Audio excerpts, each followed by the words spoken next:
guys, it's Sheena, the Sports Report Girl, here with your college football week in review. So remember last year when it seemed like every week the number 2 team in the polls would somehow get beat? Week after week was one incredible upset after another. Well, this year, it's looking like number 1 is the new number 2. Saturday, we had a full slate of huge games, and none was bigger than the annual showdown in Dallas between top-ranked Oklahoma and number 5 Texas. Up to this point, the Longhorns have been flying under the radar, quietly moving up the ranks, but failing to garner much consideration as a serious title contender. However, by the time it was over, all that had changed. It was an incredible game, one truly deserving of the name the Red River Shootout, because that is exactly what it was, a shootout. With 80 combined points, these two teams scored more often than Scott Baio in his prime. Most of the time, Oklahoma led, but they could never deliver the knockout punch. Then midway through the third quarter, Oklahoma's Ryan Reynolds, suffered a knee injury which sidelined him for the remainder of the game. Texas exploited the weakness and soon took the lead for good. And before moving on, I would just like to point out that the PC police are running amok by calling this game the Red River Rivalry. It's the Red River Shootout. It always has been and always will be. Anyway, I just had to get that off my chest. Back to the action. There were 2 other big games Saturday in the Big 12. The first was when Nebraska traveled to Lubbock to face number 7 Texas Tech. Most thought this would be a walk in the park for the Red Raiders, but the Cornhuskers gave them everything they could handle, scoring on 3 consecutive possessions in the second half. Nebraska quarterback Joe Gans led a dramatic last-minute drive to tie the score and send the game into overtime. And when Tech scored a touchdown but missed the extra point in overtime, Nebraska was poised to pull off the second biggest upset of the day.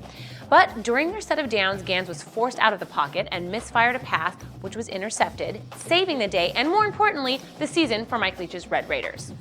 The other biggie in the Big 12 was number 17 Oklahoma State at number 3 Missouri. Like the previously mentioned game, this one was supposed to go a different direction. Instead, T-Boone Pickens State took the lead in the third and never gave it back.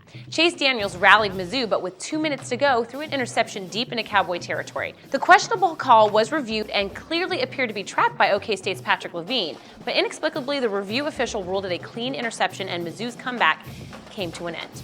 Over in the SEC, the last 2 national champions faced off when number 4 LSU traveled to the Swamp to take on number 11 Florida. Earlier in the week, the game was getting a lot of press when Tiger defensive lineman Ricky Jean-Francois told the press that he and his teammates were striving to take Tim Tebow out of the game with good, clean, hard hits. For some reason, that came across as controversial.